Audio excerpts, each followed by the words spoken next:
In The Surge, you play as Warren, a wheelchair-bound man who enlists in megacorporation Creo. Creo provides Warren an exoskeleton so he can walk again, but during the installation, things go horribly wrong.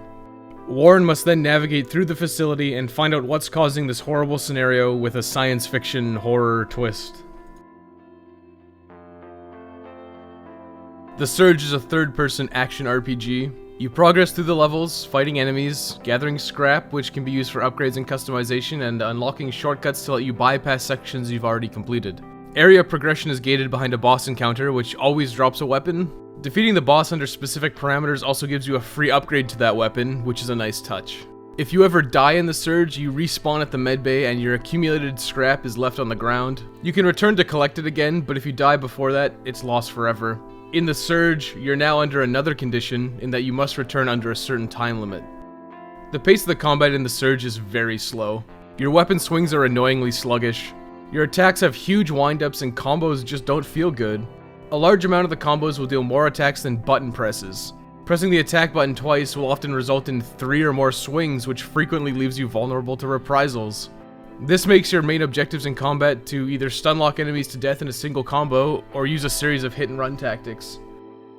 The primary way to equip yourself in the Surge is through scavenging.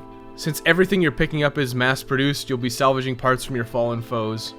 This comes in the form of targeting specific body parts of enemies to cut them off during an execution. Then you can gain scrap parts and schematics to build the parts yourself and equip them onto your rig. The worst aspect of this targeting system is that it has no depth. You go around to each new enemy type, kill one by attacking the arm for the schematic, kill the next by attacking the body, then the head, and finally the leg. Then to actually build the gear, you need to farm up additional components. That means you're just going to sit there and attack specific body parts until you gain enough salvage to build what you need, then move on to targeting the next part of that enemy type. Targeting specific parts has no effect on combat. Targeting the head has no discernible difference than targeting the feet in terms of what your character is actually doing on screen. The only difference is if you manage to find something that's unarmored, marked with blue text, you'll deal additional damage and stun buildup.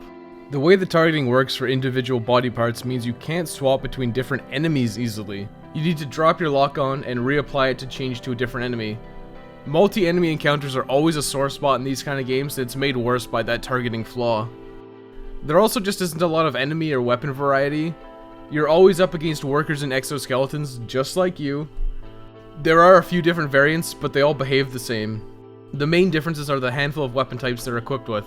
There are a few core weapon types in the Surge. They offer some reasonable variety, but most attacks, regardless of weapon type, are so slow and telegraphed that they don't feel much different.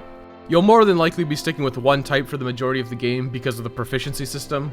The proficiency system level ups as you use certain weapons and increases the damage you deal with them. It's a decent system, but it makes it so if you ever find a new weapon type, it's always significantly worse because of your low level with the scaling. In conjunction with the weapon upgrade system, you'll most likely be sticking with 1 or 2 weapons you get early on for the entire game. The graphics and sound design are pretty good.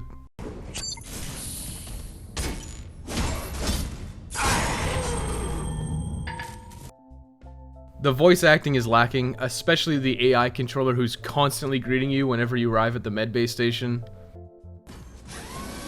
Do you require assistance, Warren? Every environment is some kind of industrial complex that feels the same. The relief you feel when entering the third area and you finally get outside and see some sunlight is immediately destroyed as you're left to wander more maintenance tunnels, generic laboratories, and assembly lines.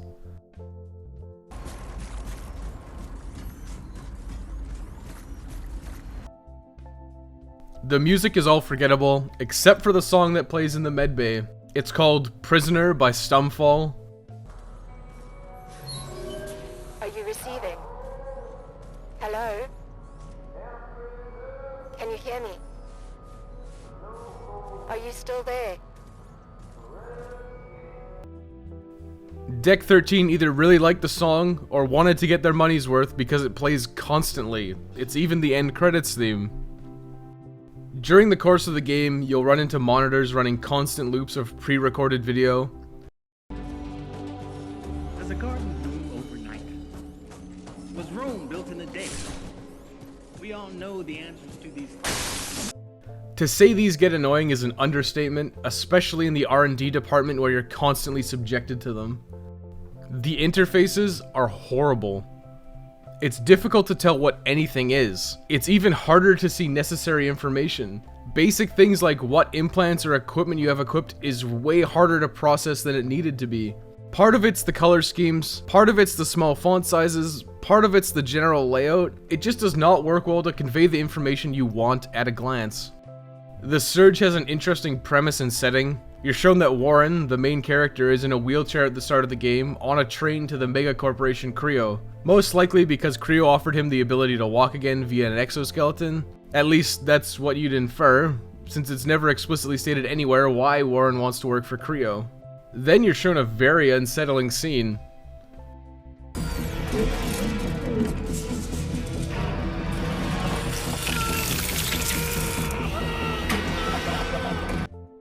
It's a fantastic setup for a science fiction horror game, which is why it's so unfortunate that it goes nowhere and has such a generic and unsatisfying conclusion. The Surge is difficult, but it's for the wrong reasons. Numerous mechanics are simply not explained, and this leads to a much steeper learning curve in the beginning. Getting hit in the Surge is crippling. It basically ensures you need to heal after taking any damage at all, as a follow-up attack can and will likely kill you. You have limited healing, so early on when you're learning the ropes, it's common to be out of healing items after 3 or 4 enemies. It's also not uncommon to be one-hit killed by certain enemies. Certain robots have a lethal charge that has very little telegraphing and can 100 to 0 you from seemingly across the map. As such, a very valid tactic is simply doing suicide runs through areas to collect items and find the various shortcuts. After the second area, this was commonly used since enemies are excessive. It's a very genre-specific problem. If you need scrap to upgrade your rig or specific materials for gear upgrades, you just intentionally farm them and make no effort to progress until you're finished. If you want to progress to the next area, you just run past everything since it's actually safer and significantly faster to just avoid combat altogether. Then once a shortcut is unlocked, you can go back and explore more in depth or look for the next shortcut, or maybe even find the boss. Boss mechanics are often confusing to initially interpret and fail in their execution. Just for the first boss, to actually deal damage to it, you need to knock it over. There are a few ways to do this. One is to break the armor off its legs, then hit them during a stomp attack, or by simply swinging wildly and getting under it during its missile barrage attack so it hits itself. Then it falls down and you can attack its head to actually damage it. Once you know what to do, it's just a matter of execution. Unfortunately, that's easier said than done, and getting to that point in and itself can take multiple failed attempts. That's not even getting into damage numbers. Getting one hit killed, or very quickly chain comboed is not uncommon. It makes all the boss encounters incredibly unsatisfying trial and error attempts until you manage to get through perfectly. The saddest part is that one of the optimum strategies in the Surge is to dodge in, perform a dodging attack, and then immediately dodge out. Trying to actually use the combos, especially in boss encounters, will just get you killed. Just like with the difficulty, the Surge is long for the wrong reasons. A playthrough with very little optional content was completed in 14 hours, 56 minutes, and 37 seconds.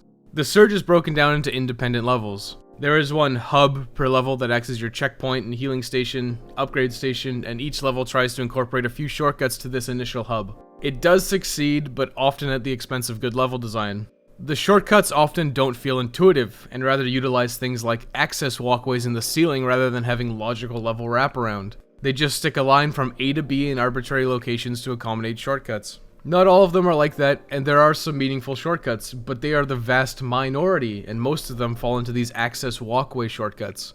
The access walkways appear all the time, even in standard areas. They're boring, they restrict your movement, and they all look the same, which leads to a lot of issues with navigating levels. You'll get lost. A lot. Your paths are often unclear, and logic goes out the window during these portions of the game. It's much more difficult to develop a mental map of an area when you're going through access walkways, constantly going up and down exolifts, and have rooms which all look nearly identical. This leads to a lot of confusion and simply time wasted running around trying to find where you need to go. The severe lack of feedback of what you're actually doing is really apparent. You overcharge green buttons, but what did that do? What did that accomplish? Who knows? You just have to keep running around until you find that this certain section of doors is now accessible. This isn't an uncommon occurrence. Those green overload switches are abundant. They could unlock an elevator that's right next to you, or some random door on the other side of the map. There is zero indication of what actually happened when you overloaded it, and it forces you to wander around aimlessly until you stumble upon the new thing that did open. In one of the areas, you'll go through the entire zone and finally stumble across an upgrade that lets you access certain doors by using your drone. Logically, you'd think you need to do this in the current area to open a door to get to the boss, but there's no boss in that area. Instead, you need to take the train back to the previous area to actually make any progress. There's no way to know this until you've exhausted all your options in the current area, and it's frustrating to waste all your time looking around for nothing. Regardless of issues with getting lost, hours were spent on boss attempts. There are only 5 bosses and 2 extra mandatory but not really boss encounters that you have to beat to move on. Individually, bosses could take an hour or more just to get a reasonable attempt in, which still often resulted in failure. 5 areas with 5 bosses and 15 plus hours of playtime. It's a small game that's runtime is inflated by punishing deaths and maze-like level design. The Surge does have New Game Plus as an option, but it's best avoided. It simply inflates the damage numbers and enemy health, making an already tedious game even more so.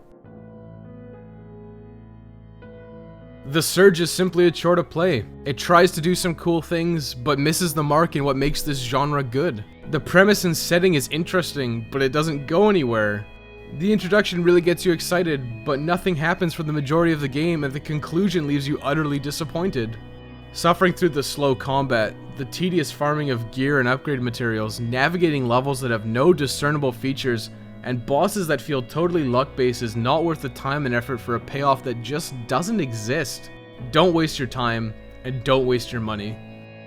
The Surge gets recommended playing's most disgraceful verdict of not recommended. Let's be honest. Over the last couple of decades, things haven't been too great. We know. We've seen the figures, and that's why we created Project Resolve. But with an ailing population,